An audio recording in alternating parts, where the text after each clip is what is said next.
마태복음 10장 34절로 42절까지 한 목소리로 합독합니다. 내가 세상에 화평을 주러 온 줄로 생각하지 말라. 화평이 아니요 검을 주러 왔노라.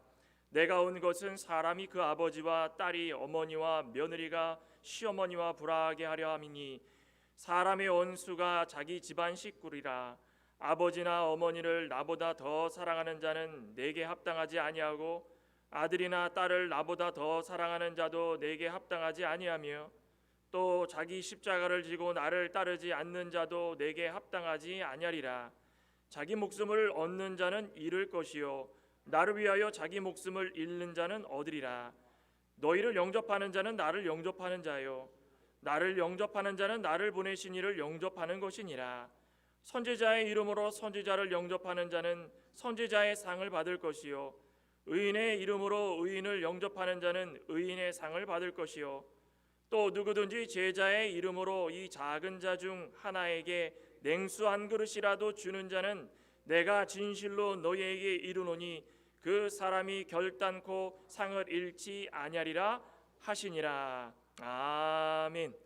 오늘 마태복음 10장 34절로 42절을 합독했는데 오늘 말씀의 제목은 십자가를 지고 나를 따르라입니다. 우리 같이 말씀의 제목을 따라해 볼까요? 십자가를 지고 나를 따르라. 십자가를 지고 나를 따르라. 지난주에 우리 김영훈 목사님께서 하나님이 기뻐하시는 교회의 그 특징 가운데 요소 가운데 마지막은 이 제자화를 하여서 우리 모두가 세상 만방의 복음을 전하자라고 말씀하셨는데 구원받은 모든 성도들이 모여서 함께 예배드리고 제자화하여서 나간다는 것이 우리가 성경적으로 볼 때는 참 좋은 말씀입니다. 그런데 막상 그것을 순종하려고 하다 보면 수없이 많은 일들이 우리 가운데 환경적으로 또 변화를 통하여서 부딪히게 될 때가 많습니다.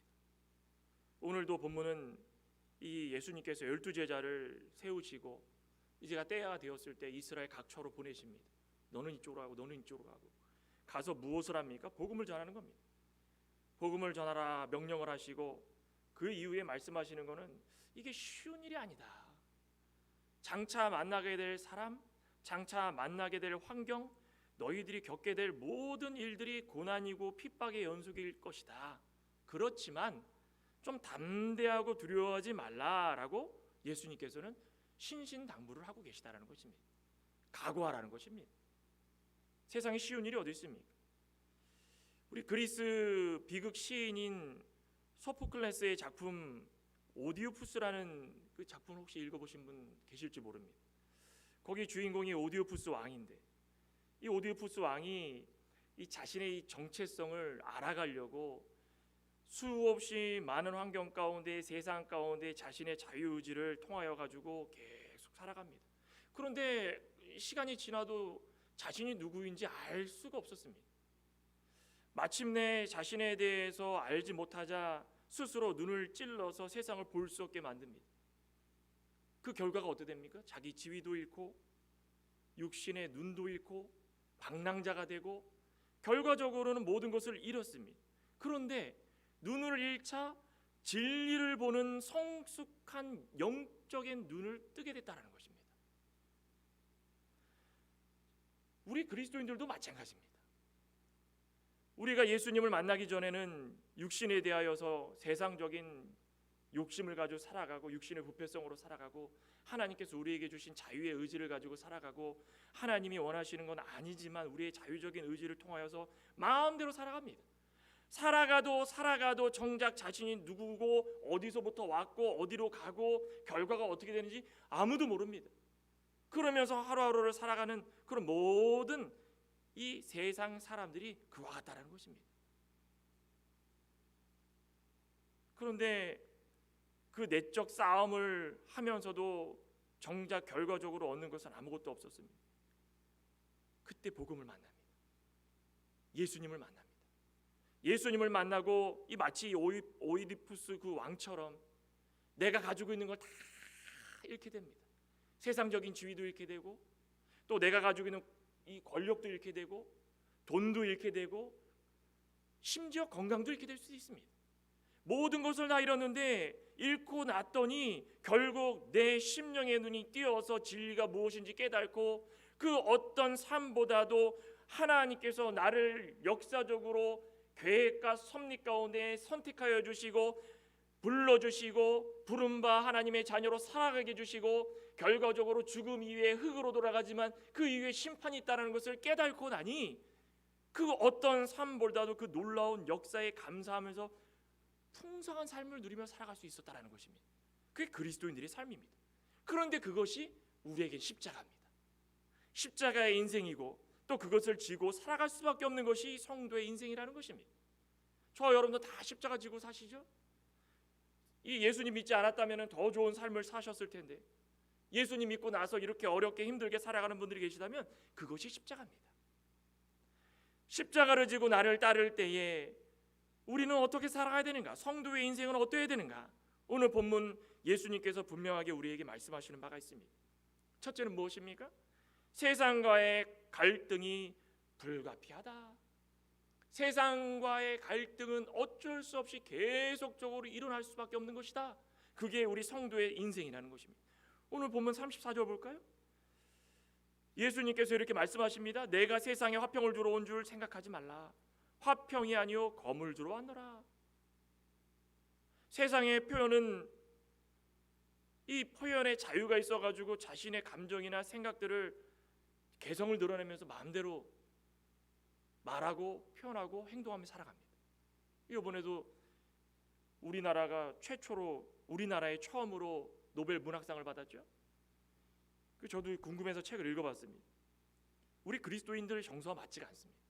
그런데 내용상 이게 왜 문학상을 받았는지 깨달은 바는 무엇이냐면 포스트 모더니즘 시대에 이제 우리는 개성을 중시하고 진리가 사라지고 자기 마음대로 자기 속에 있는 것을 다 쓰다 보면 그것이 굉장히 대단하고 문학적인 것 같고 표현을 통하여서 사람들에게 다 와닿습니다.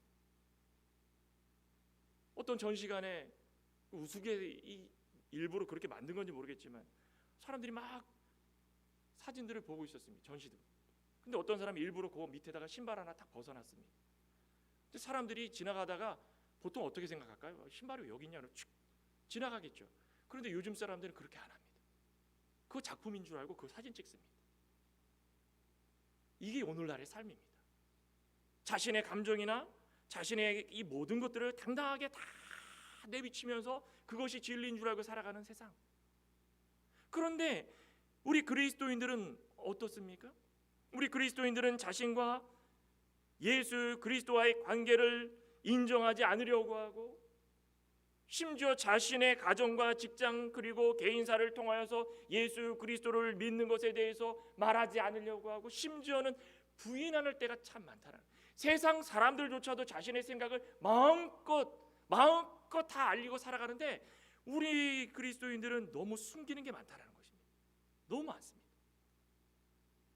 비단 이런 일이 오늘날의 문제입니까? 과거부터 계속 일어났습니다. 지금 예수님께서 공생의 기간 이 12사도를 보내실 때도 분명히 말씀하시는 게 바로 이런 일입니다. 너무 횡행했습니다. 너무 많이 일어났습니다. 이런 일들이 일어나니까 본문 가운데 예수님께서 뭐라고 말씀하십니까? 내가 세상에 화평을 주러 오지 않았다. 검을 주러 왔다. 화평은 무엇입니까? 화평엔 두 가지가 있습니다. 참된 화평이 있고 거짓 화평이 있다는 것입니다. 대부분의 사람들이 외적인 보여지는 것을 통하여 가지고 화평이다 생각합니다. 나라와 가정과 직장과 개인의 인생이 늘 좋은 일만 있는 것이 화평인 줄 압니다. 그러나 예수님께서 말씀하시는 화평은 어떤 화평입니까? 내면에 있는 화평인 것이 내면에 있는 화평. 겉으로는 누릴 거 다 누리는데 속은 썩어질 대로 문드러져 가지고 더 이상 기쁨이 없는 그런 화평이 아니라 비록 겉으로는 못 살고 못 먹고 가진 게 별로 없더라도 내적으로는 예수 그리스도를 믿게 될 때에 변화되는 그 역사가 우리 가운데 임하는 것, 그게 화평이라는 것입니다. 이 둘의 차이가 너무 큽니다. 우리가 누려야 되는 외적 화평과 내적 화평 사이에 너무 이 갭이 크다 보니까 늘 그것 때문에 고민하는 것입니다. 늘 고민하는 것입니다. 우리 말씀 한 구절 찾아볼까요? 히브리서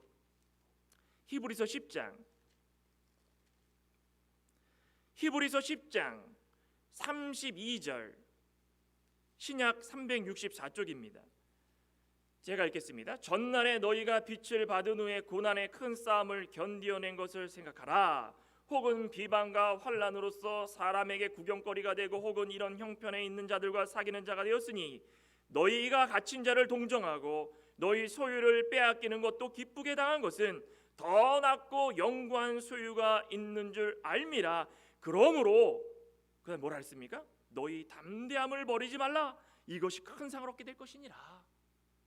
외적 화평과 내적 화평 사이에 너무 갭이 크지만 우리가 그것을 통하여서 늘 살아가는 가운데 누리고 느끼는 것은 다 무엇입니까? 비방과 환난과 구경거리고 형편에 어려운 형편에 있는 자들, 그런 자들과 사귀는 자가 되고 내세울 게 없는 게 되고, 그런데 우리가 내적 화평을 누리면서 더없이 담대함을 가지고 늘 살아갔더니 세상에 누리지 못할 소유를 우리는 누리게 되는데 더 낫고, 그렇죠? 더 좋다라는 것입니다. 영원한 소유를 우리가 누리게 될 것이니라. 이게 큰 상이랍니다. 이 넓고 넓은 그 사이에 우리는 방황하고 이리 갔다 저리 갔다 하지만은 그럴 필요 없이 우리는 당연히 이걸 끊고 이쪽으로 갈 때마다 환난이 있고 핍박이 있지만은 그거 붙들고 나아가면 세상에서 누리지 못하는 더 좋고 더 아름다운 영적인 소유를 누리게 될 수 있다는 것입니다. 그러니 그것과 비교하면은 외적인 평화 하나쯤이야. 그 외적인 평화의 시선을 고정할 필요가 없다는 것입니다. 예수님은 검을 주러 오셨답니다. 검이 무엇입니까? 칼을 들고 싸우다 보면은 분쟁, 그죠? 서로 죽이고 분쟁. 검이라는 것은 분쟁을 나타내는 것입니다. 나는 화평을 주러 온 것이 아니라 분쟁을 주러 왔다. 예수님께서 왜 그렇게 오셨을까요? 진리와 비진리가 싸우다 보면은 분쟁이 일어날 수밖에 없다는 것입니다. 외적 화평과 내적 화평이 싸우다 보면은 분쟁이 일어날 수밖에 없다는 것입니다. 거짓 평화와 진짜 평화가, 참된 평화가 싸우다 보면은 충돌이 일어날 수밖에 없다는 것입니다. 오늘 35절 보십시오. 내가 온 것은 사람이 그 아버지와 딸이 어머니와 며느리가 시어머니와 불화가 있게 하려 함이라. 사람의 원수가 자기 집안 식구니라. 아들과 아버지가 싸웁니다. 아버지와 어머니가 아들과 어머니가 싸웁니다. 딸이 어머니와 싸웁니다. 어머니와 며느리와 시어머니가 싸웁니다. 불화라는 것은 심하게 부딪히는 겁니다. 요즘도 21세기에 그런 집이 있습니다. 아버지는 불교, 어머니는 기독교, 아들은 천주교, 한 집안에 세 종교 서로 자기 주장합니다.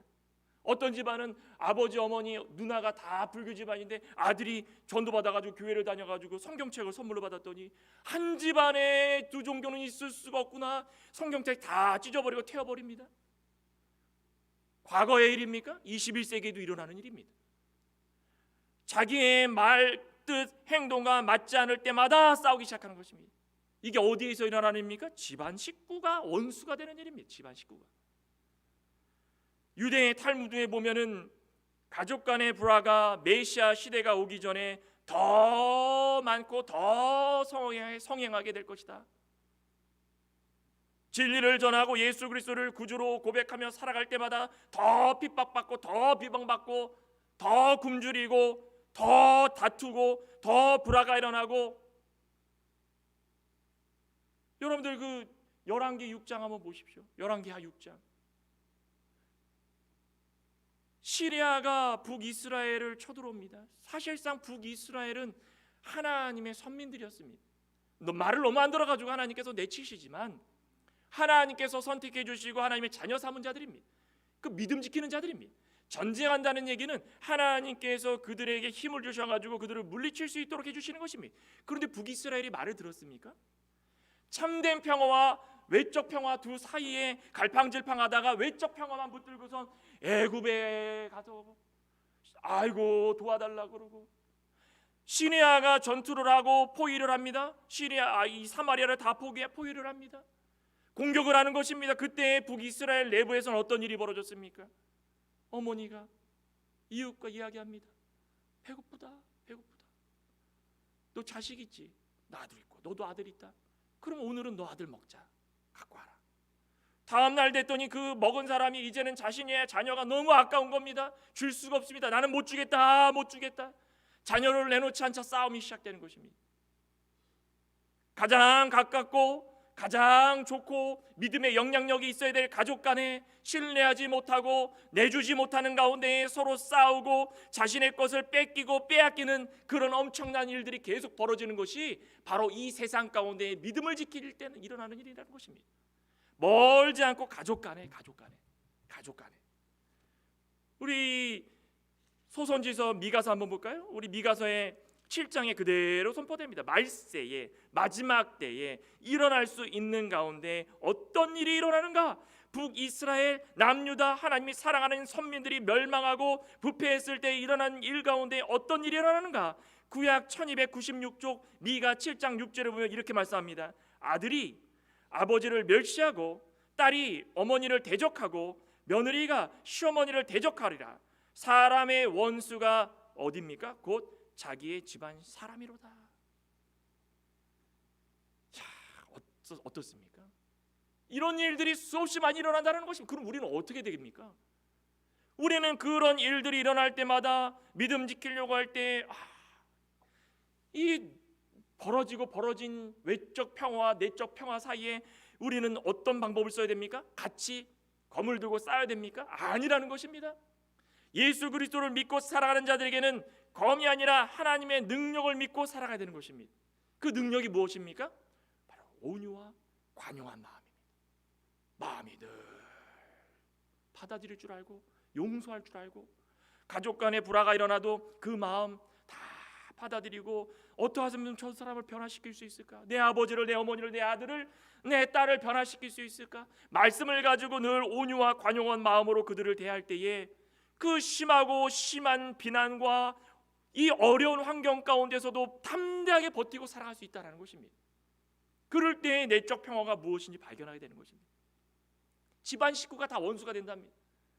저 우스갯소리로 예전에 그런 이야기가 있었죠. 어떤 퀴즈 프로그램 나와가지고 노부부가 이 천생연분이라는 그 글씨를 설명해서 맞춰야 되는데, 그죠? 할아버지가 할머니한테 싹 미소를 지으면서 이것쯤이야 못 맞히겠냐?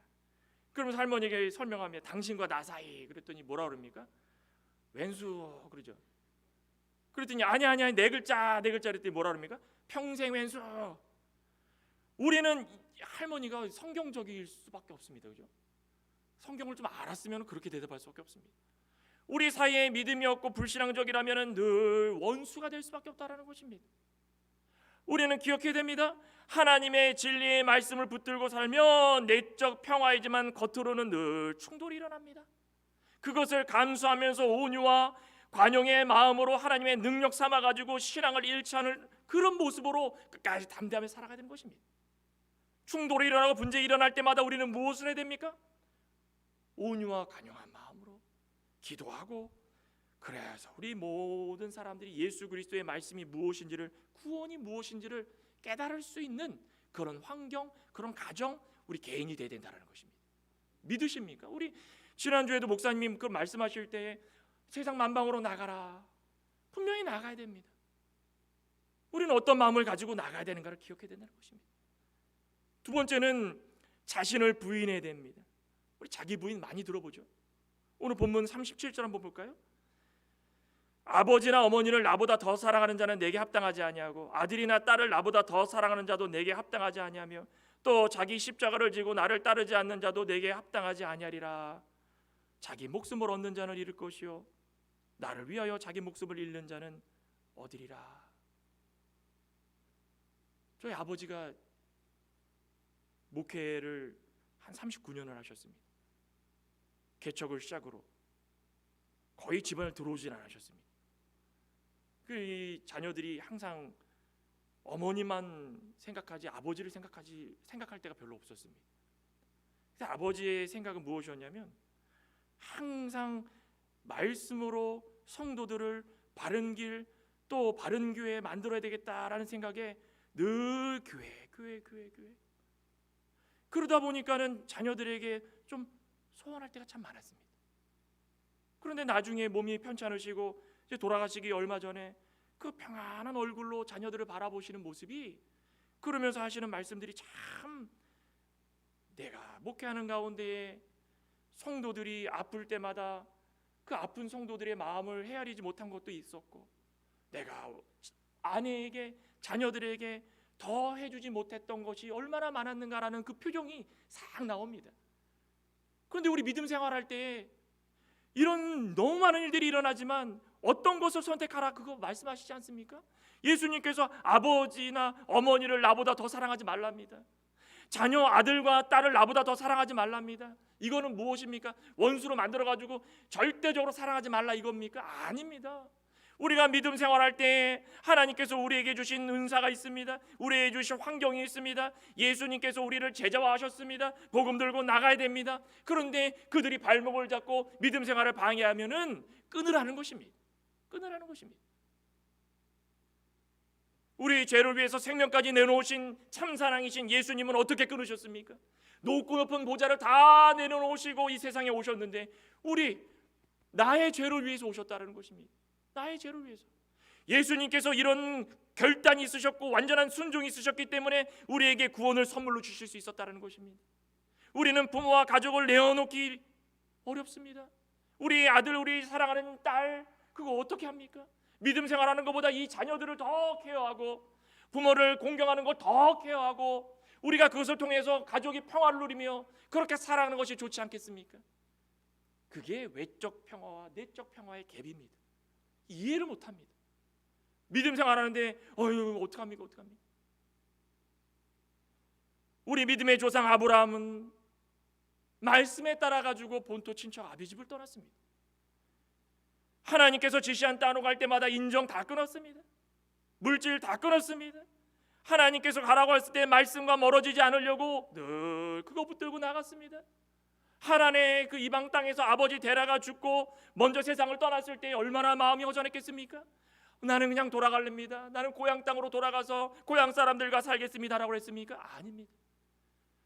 앞을 바라보면서 하나님께서 나에게 주신 그 놀라운 언약이 어떤 것인지를 바라보고, 비록 아버지가 이 세상에 없지만, 우리의 친척들이 없지만, 내가 본토 친척 아비집을 다 떠났지만 하나님께서 가라고 한 땅을 주저없이 갔던 것이 아브라함의 믿음입니다. 100세에 어렵게 낳은 아들이 있습니다. 얼마나 어렵게 낳습니까? 원망도 했습니다. 방황도 했습니다. 사라는 이 하갈이라는 여종을 통해서 아들을 낳으려고 그냥 남편을 그냥 옥죄했습니다. 그렇지만 하나님께서 약속대로 100세에 어렵게 아들을 주셨습니다. 그런데 어느 날 하나님께서 모리아에 있는 한 산으로 가가지고 이 이삭을 나에게 바쳐라. 아브라함은 원망도 안 했습니다. 아브라함은 그것에 대해서 억울해하지도 않았습니다. 외적인 평화와 내적인 평화가 어떤 것인지를 아브라함 분명히 알았기 때문에 세상의 아들이 어떤 아들일지라도 그것을 우리는 아쉬워하지 말자. 하나님께서 더 좋은 것으로 주시겠다. 말씀하실 때에 무엇이 분명한지를 알아가지고 깨달아서 그 아들을 죽이려고 칼을 들어서 내리치려고 할 때 하나님이 그 믿음을 보신 것입니다. 아브라함은요, 자기를 부인한 겁니다. 자기 부인이라는 것은 바로 이런 것입니다. 세상 가운데에 붙들고 살아가는 것도 내려놓고 자기의 생각도 내려놓고 비록 자신이 건강이 안 좋을지라도 그 건강이 안 좋은 상황에서도 마음은 늘 내적 평화로 가득하여 가지고 말씀을 읽을 때마다 하나님 제 마음 아시지요? 제가 이렇게 몸이 불편하더라도 마음만으로는 늘 하나님을 찬양하고 말씀 가운데 늘 살아가려고 풍성한 삶을 누리려고 살아가고 있습니다. 하나님께서 저를 아시기 때문에 제 마음 이대로 붙들고 살아갈 수 있도록 해주시옵소서. 건강하면 건강한 대로 하나님 저는 건강을 주셨으니 세상 가운데 그거 붙들고선 이게 더 좋다, 이게 더 좋다. 예수님 저한테 말씀하셨죠. 아버지와 어머니보다 나 더 사랑하지, 너희들을 나를 버리지 말아라. 아들과 딸을 더 사랑하지 말아라. 하나님 어렵습니다. 하지만 저는 노력하겠습니다. 늘 하나님께서 주시는 그 말씀대로 살다 보니까 제가 조금은 좀 방황할 때도 있고 외적인 평화를 따라가지고 붙들고 살려고 졸로 갈 때도 있지만 하나님께서 나에게 믿음을 주셨기 때문에 기도를 통해서 깨닫게 해주시는 것입니다. 그 내적 평화를 이루어나가는 것입니다. 그게 내적 평화입니다. 기도할 수 있는 것. 기도할 수 있는데 왜 걱정하십니까? 우리가 세상 가운데 못 먹고 못 살고 자녀가 힘들어도 기도하면서 내적 평화를 누리며 하나님께서 붙들어 주십니다. 붙들어 주십니다. 우리 누가복음 9장 62절에도 그러죠. 쟁기를 잡고 뒤를 돌아보죠. 세상 가운데 살아가면서 하나님 말씀 따라가는 것도 시간이 부족한데 쟁기를 잡고 뒤로 돌아보는 것입니다. 뒤로 돌아보면 어떤 일이 벌어집니까? 지그재그 왔다 갔다 똑바로 가지 못하는 것입니다. 농사를 지을 때에 자꾸 뒤로 돌아보면 때를 놓치는 것입니다. 하나님 말씀 붙들고 사랑할 때마다 뒤를 돌아보면서 언제 하다 보면 때를 놓치는 것입니다. 믿음을 지켜야 할 때가 언제입니까? 바로 이 순간입니다. 믿음을 순종할 때가 언제입니까? 바로 이 순간입니다. 오늘 이 자리부터 시작해가지고 내가 마음에 아직까지도 하나님 두기를 두려워했다면 전심전력을 다해가지고 앞만 보면서 하나님 말씀만 붙들고 살아갈 수 있는 그 각오와 순종을 할 때에 우리는 실패하지 않는 것입니다. 자기를 부인하는 또 다른 방법이 38절에 나오죠. 또 자기 십자가를 지고 나를 따르지 않는 자도 내게 합당하지 아니리라. 자기 목숨을 얻는 자는 잃을 것이요 나를 위하여 자기 목숨을 잃는 자는 얻으리라. 십자가를 지고 예수님을 따르는데 목숨을 내놓고 따르랍니다. 목숨을 내놓는다고 해가지고 무조건 죽는 것입니까? 아니 죽으면 좋죠. 순교는 아무나 합니까? 스데반처럼 말씀 전하다 죽으면 좋죠. 그렇지만은 그 죽는 것보다도 목숨을 내놓는 말이라는 것은 일시적이고 유한한 이 세상의 가치를 내려놓는 것입니다. 돈 하다가 내적 평화가 사라집니다. 건강 좋죠. 하나님 말씀 믿고 살아갈 때 건강을 주시는 것 무엇보다 좋습니다. 그렇지만은 어떤 것이 더 좋은지를 그거 붙들고 살아갈 때마다 하나님께서 유한한 가치와 무한한 가치를 구분해 주시는 것입니다. 그게 십자가를 지고 살아가는 것입니다. 우리 빌립보 3장에 보시면은 18절에 이렇게 말씀합니다. 내가 여러 번 너희에게 말하였거니와 사도 바울의 말씀입니다. 이제도 눈물을 흘리며 말하노니 여러 사람들이 그리스도의 십자가의 원수로 행하느니라. 그들의 마침은 멸망이요 그들의 신은 배요 그 영광은 그들의 부끄러움에 있고 땅의 일을 생각하는 자라. 사도 바울이 세상을 사랑할 때마다 자신을 더 사랑하고 세상 욕망을 사랑하고 세상을 즐거워하고 세상을 만족하고 세상 하다 보니까 어떻게 됐습니까? 눈물을 흘리면서 사도 바울이 간구하는 겁니다. 나도 세상을 느껴봤지만 여러 사람들이 그리스도의 십자가의 원수로 행하는구나. 원수로. 그리스도의 십자가의 원수로 행하는 말이랍니다. 우리의 세상 가운데 했던 모든 것들이 그리스도의 십자가의 원수, 우리는 십자가를 지고 살아가라고 그랬는데 다 원수가 됐다는 것입니다. 그런데 그들이 어떡합니까? 끝은 멸망이요 그들의 신은 배요 우상을 즐겁게 만족하며 배를 두드리는 겁니다. 좋다, 좋구나. 영광은 그들의 부끄러움이고 외적 평화와 영광을 따라갔더니 마침내 그들이 잡았는데 다 부끄러움입니다. 부끄러움. 그 부끄러움이 땅의 일을 생각하게 하는지라. 헛된 것이었구나. 그렇지만 사도 바울이 뭐라 합니까? 우리의 시민권은 하늘에 있으니 하늘의 영광만을 바라보며 살아가자는 것입니다. 우리 하나만 더 볼까요? 갈라디아서 6장 14절입니다. 그러나 내게는 우리 주 예수 그리스도의 십자가 외에 결코 자랑할 것이 없으니 그리스도로 말미암아 세상이 나를 대하여 십자가에 못 박히고 내가 또한 세상을 대하여 그리하리라. 예수 그리스도의 십자가 외에는 결코 자랑할 게 없답니다. 사도 바울이 지금은 이 세상을 살아가다가 회심해가지고 이 소아시아를 돌아다니고 유럽까지 진출하는 가운데에 사도 바울이 자신을 부인한 게 그대로 드러나지 않습니까? 자신을 부인한 결과 육체의 고통을 당해도 십자가 외에는 내가 자랑할 것이 없습니다. 파산하는 배에 타가지고 죽을 뻔했어도 십자가 외에는 내가 자랑할 게 없습니다. 먹을 게 없어서 굶주려지고 두들겨 맞아가지고 내쳐서 반쯤 죽은 자가 됐어도 나는 십자가 외에는 나는 두려울 게 없습니다. 자랑할 게 없습니다. 나는 이 십자가를 지고 가겠습니다. 십자가가 밥 먹여줍니까? 궁핍이 있고 공고가 있고 핍박이 있고 박해가 있고 환란이 있고 십자가를 지면 질수록 그 무게가 너무 무겁다라는 것입니다. 그런데 사도 바울은 십자가 외에는 자랑할 것이 없답니다. 저와 여러분들은 십자가 외에 자랑할 것이 없는 삶을 살아가시길 소망합니다. 그러면은 어떻게 된다고 말씀하십니까? 더 좋은 것으로 갚아주실 것이다. 오늘 본문 40절부터 봅니다. 너희를 영접하는 자는 나를 영접하는 자요, 나를 영접하는 자는 나를 보내신 이를 영접하는 것이니라. 선지자의 이름으로 선지자를 영접하는 자는 선지자의 상을 받을 것이요, 의인의 이름으로 의인을 영접하는 자는 의인의 상을 받을 것이요, 또 누구든지 제자의 이름으로 이 작은 자 중 하나에게 냉수 한 그릇이라도 주는 자는 내가 진실로 너희에게 이르노니 그 사람이 결단코 결코 절대 상을 잃지 아니하리라.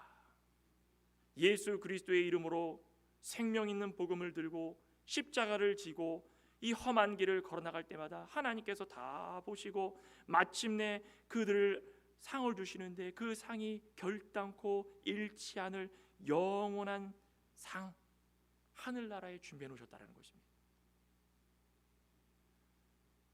말씀을 전하는 자나 듣는 자나 늘 그 말씀이 하나님께서 우리에게 주신 귀한 말씀인 줄 알고 살아가고, 그러다 보면은 좋은 사람도 보내주시고 그 사람들을 또 영접하고, 사도 바울도 고린도 갔을 때에 브리스길라와 아굴라 만날 줄 어떻게 알았겠습니까?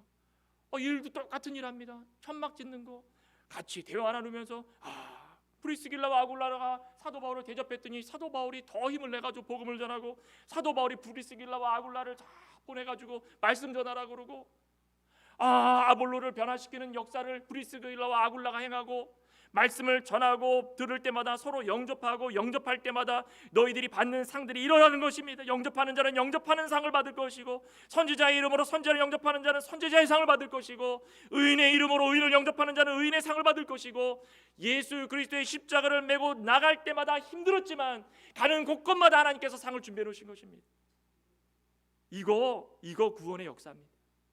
구원의 역사입니다. 결단코 상을 잃지 않을 것이다. 다시 한번 좀 기억해 주시고, 하나님께서 우리에게 주신 이 귀한 세상 가운데에 마음이 감동되고 생각이 정리가 되고 순종하려고 애를 쓰고 최선을 다해서 모든 자들이 협력하여서 영육간에 유익이 되는 일을 할 때마다 하나님께서 우리에게 그 십자가가 얼마나 귀한지를 보여주시는 것입니다. 그리하여서 구원운동에 손해가 아닌 유익을 끼치고 서로가 상처를 주지 않고 서로 싸매줄 수 있는 그런 역사가 우리 가운데 일어날 수 있다는 것입니다. 가족, 원수라고 했지만 예수님 잘 믿으면 원수가 아니라 평화를 누리는 가정이 되는 것입니다. 교회, 알고 했지만은 예수님 잘 믿으면 십자가를 메고 갈 때마다 내가 더 희생하고, 내가 더 겸손해지고, 내가 더 온유해지고, 내가 더 관용하고, 내가 허리가 구부러질 때까지 십자가를 메고 갈 때마다 그 가운데 평화가 일어나는 것입니다. 그런 교회, 그런 가정, 그런 개인이 될 때에 주님께서 준비해 두신 상을 결단코 잃지 않게 될 줄 믿습니다. 다시 한번 우리 예수님께서 제자를 보내시는 과정 가운데 우리에게 주신 말씀, 십자가를 지고 따를 때에 우리 가운데 분명히 일어나는 일들이 있습니다. 세상과의 갈등이 일어나고 십자가를 지고 갈 때마다 자기를 부인해야 되고, 그렇지만은 결국은 하나님께서 우리에게 주신 더 좋은 것으로 결코 상을 잃지 않도록 우리에게 주실 것이다라는 것을 분명히 믿고 믿음 생활하시며 힘쓰시며 하나님께서 기뻐하시는 삶을 누리시며 살아가실 수 있는 저와 여러분 되시기를 간절히 소망합니다. 기도하시겠습니다. 하나님 감사합니다. 십자가를 지고 나를 따르라, 결코 쉬운 일이 아닙니다. 십자가를 지을 때마다 그 어깨를 짓누르는 그 핍박과 환난과 고난과 나뿐 아니라 이 믿음으로 말미암아서 가족이 원수가 되고 주위 사람들이 원수가 되고 그 평화를 누리고자 싸울 때마다 그 외적 평화를 누리는 사람들과 내적 평화를 누리는 사람 가운데 비난과 협박과 비방의 말이 들끓고, 세상 가운데서는 내세울 게 아무것도 없지만 그래도 쟁기를 들고 뒤를 돌아보지 않는 우리의 믿음이 되어서 하나님께서 우리의 말씀을 주셨을 때 그 말씀을 마음판에 새기고 열심을 다해서 순종할 때마다 우리 가운데 내적 평화가 일어나고 하나님께서 준비해 두신 그 상을 결단코 잃지 않겠다고 말씀하셨사오니, 이 세상을 살아가는 우리 모든 하나님의 사랑하는 백성들 가운데에 이 믿음 잘 지켜서 풍성한 삶을 누리며 살아갈 수 있도록 하여 주시옵소서. 예수님의 이름으로 기도드리옵나이다. 아멘.